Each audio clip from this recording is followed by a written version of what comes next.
Hello everyone, welcome to EduAce channel. As we were discussing CUSET question paper 2019, so this is the fourth video on it. I will provide the link of other three videos in the description so you can watch them from there. So let's start with the first question. Question 1 is Birch reduction of benzoic acid produces. So first and if you look at the option, it is for benzoic acid. It is cyclohexa 1,4-diene 1-carboxylic acid, cyclohexa 1,5-diene 1-carboxylic acid, cyclohexa 2,4-diene 1-carboxylic acid, and cyclohexa 2,5-diene 1-carboxylic acid. So first I will tell you the simple Birch reduction. So let me show you the Birch reduction of benzene first. It is very easy.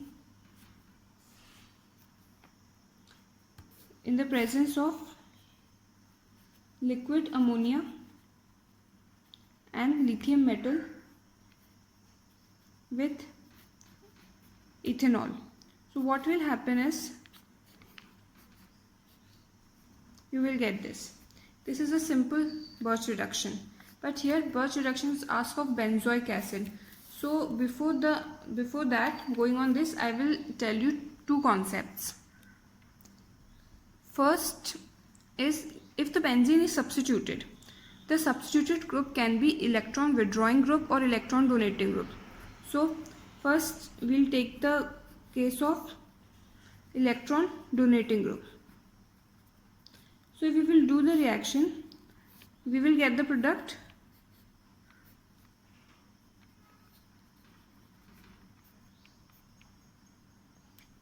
and if we will do the reaction with substituted benzene having electron withdrawing group like benzoic acid, then you will get the product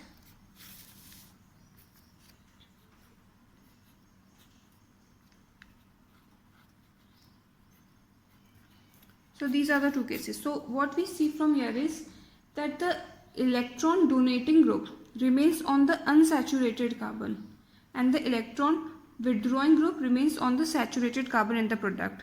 If you know these two types of electron donating group and withdrawing group reactions, then you will be able to do the question very easily. So let's go back to our question. It is asked that Birch reduction of benzoic acid produces. So this is the case which is asked in the question. So you can see what is the product.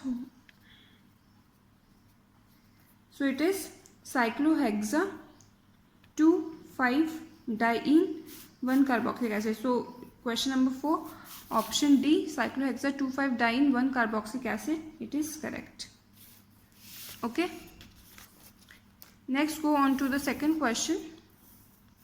In the reaction shown below, the product P can be classified as, and the reaction is given, and the options are given as pseudo-aromatic compound, anti-aromatic compound, homo-aromatic compound, and non-aromatic compound. So first see what will happen if this compound is going to react with H2SO4.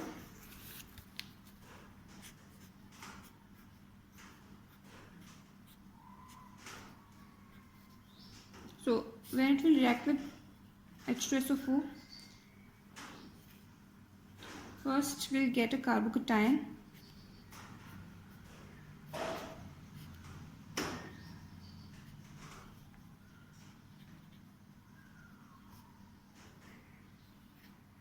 This is homotropylium cation, and this can also be written as, I'm directly saying this can also be written as in this form. This and this, they are the same thing. So when a compound contains one or more sp3 hybridized carbon atom, so in our case we have one sp3 carbon in a conjugate cycle, it is in a conjugate cycle also, and that sp3 carbon is forced to lie above vertical plane. So that aromatic compound is called homoaromatic. So if you will see this, it has one sp3 carbon and that sp3 carbon is forced to lie above the vertical plane. So this is a homoaromatic compound. So if you are not knowing till now about homoaromatic compound, so this is something you need to know. So the answer for this question is homoaromatic compound. The next question is, how many vibrational degrees of freedom of carbon dioxide molecule can be detected by IR spectra?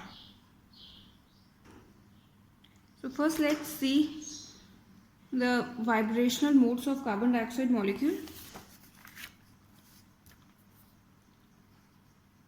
See, there can be 4 types of vibrations in CO2. First,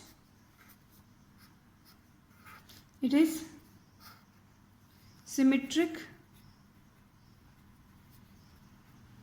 stretching.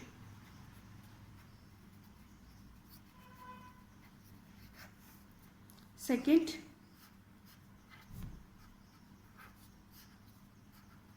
it is antisymmetric stretching.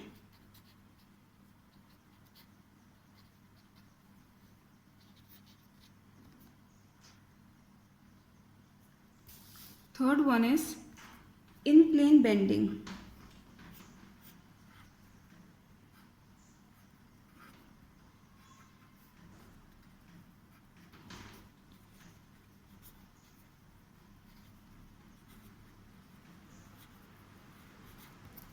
And the fourth one is out of plane bending.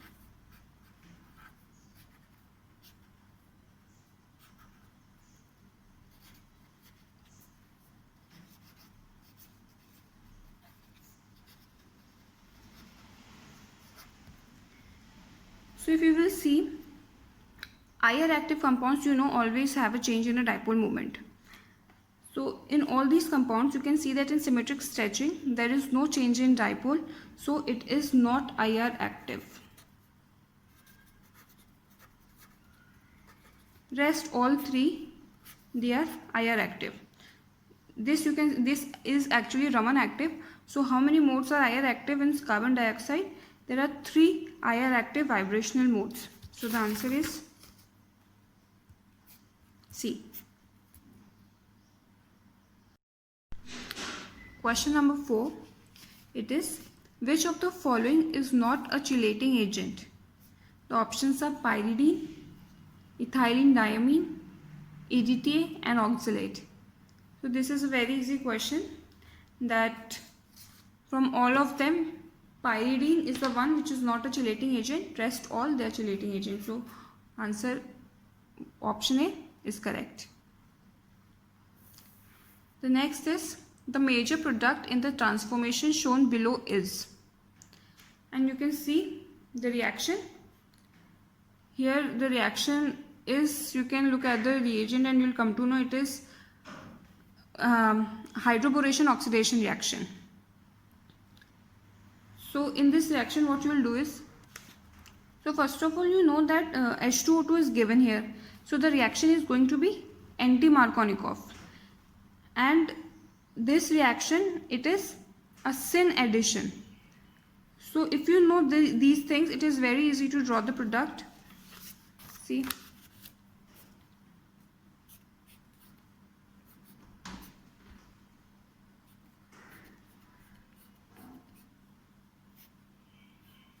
so you have to add it anti-Markovnikov way. So OH and H will be added. So according to anti-Markovnikov rule, H will go on a more substituted carbon. So in these two, this is the more substituted carbon. So H will come here and OH group will go here. And it should be syn. So I'll do that. See, this group is already above the plane. So above the plane, it is already sterically hindered. So both the groups will go down the plane. So OH will come here and H will come here, and because H is below the plane, so this group is, we can say, above the plane. So which option is correct? See, this option H they have not mentioned, so you have to look at this group which is out of the plane and OH which is below the plane. So option C is correct. Okay, so two things you need to know before doing this reaction, that hydroboration oxidation reaction, if H2O2 is present, the reaction goes in anti-Markovnikov way.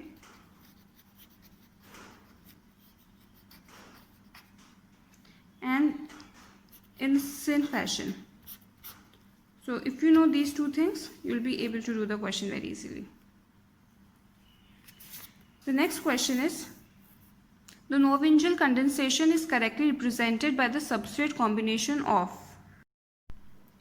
So if you know the Knoevenagel condensation, this question becomes very easy for you. The options are benzaldehyde and acetophenone, benzaldehyde and diethyl malonate, benzoyl chloride and acetophenone, and benzoyl chloride and diethyl malonate.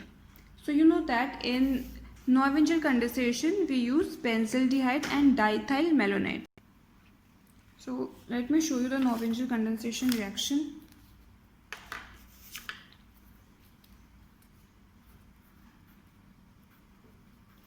Benzaldehyde will react benzaldehyde with malonic ester.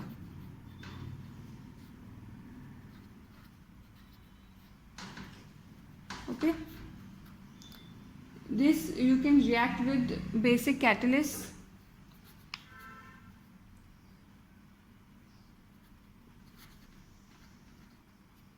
Okay, so what product will come?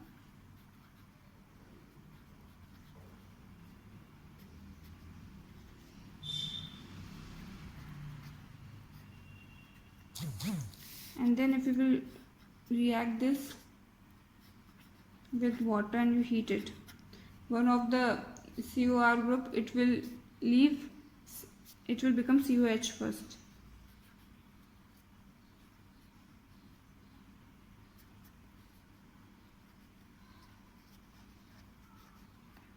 This is the product you will be getting. So in Knoevenagel condensation we are taking benzaldehyde with the malonic ester.